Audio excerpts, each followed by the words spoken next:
One trip India ચેનલમાં તમારું સ્વાગત છે. કેમ છો બધા મજામાં? અત્યારે હાલ 2 દિવસથી માર્કેટ બહુ જ ક્રેશ થઈ રહ્યું છે. કારણો બધા ઘણા છે. કોઈ કે વોરનું કારણ છે, કોઈ કે જાપાનની અંદર થોડીક તકલીફ છે, કોઈ કે ઇન્ડિયાથી ફ્લો નીકળી અને ચાઇનાની તરફ જઈ રહ્યું છે. કારણો બધા અલગ અલગ ઘણા બધા છે. એ કોઈ મતલબ નથી જોવાનો મતલબ એ છે કે અત્યારે હાલ માર્કેટ નીચે જઈ રહ્યું છે. કયા સ્ટોક જે સારી વેલ્યુએશન ઉપર સસ્તા ભાવે મળતા હોય એવા સ્ટોક ખોદો, પિક કરો. અને જો તમારી જોડે હોય અને અત્યારે હાર્ડ પોર્ટફોલિયો માઇનસમાં ચાલતું હોય તો એવરેજ કરો.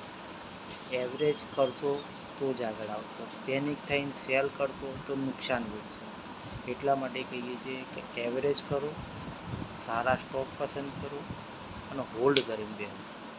માર્કેટની અંદર આવી ન્યૂઝ આવતી રહેવાની, વોર થઈ કે પેલું થઈ કે ટેકનું થયું કે ગમે તે બધું થયું, બરાબર છે. એટલે પેનિક થવાની કોઈ જરૂર નથી. અને રિટેલ આની અંદર એટલો બધો પેનિક થઈ જાય છે, એટલો બધો પેનિક થઈ જાય છે કે લોસની અંદર નીકળી અને નુકસાન જ કરતું હોય છે. પ્રોફિટ તો મોટા મોટા હાથી જ કરતા હોય છે. પણ આપણે જાગૃત થઈને સમજવાનું છે અને એવરેજ કરવાની છે અને થોડું શાંતિથી ધીરજથી બેસવાનું છે. બસ આટલું જ કામ કરવાનું છે શેર બજારની અંદર. બસ આટલું કરતાં શીખી જજો એટલે ઓટોમેટિકલી પૈસા તમારા બનતા થઈ જશે. બસ આટલી જ માહિતી આપી હતી. આના માટે ખૂબ ખૂબ આભાર.